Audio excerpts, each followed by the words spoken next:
Ey Kabe, dünyada bu kadar renk var. Niçin bunların içinden siyahı seçtin sen? Medine-i Münevvere'nin kubbesi yeşil, senin örtünün için siyahtır ya.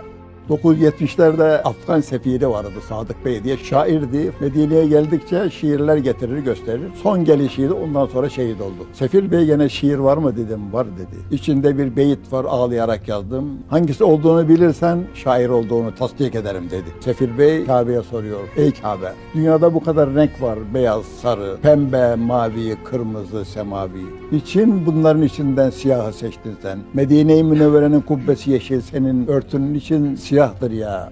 Kabe o beyitle cevap veriyor. Diyor ki ben dertliyim, beni konuşturma. Yaramı kanatma. Ben siyahlar giymeyip de kim giysin ki Muhammed Mustafa sevgilim burada doğdu. Peygamberlik burada geldi de Mekkeliler kadir kıymetini bilmediler. Beni bıraktı da Medine'ye gitti. O günden beri ben siyahlar giyerim, Medine yeşiller giyer.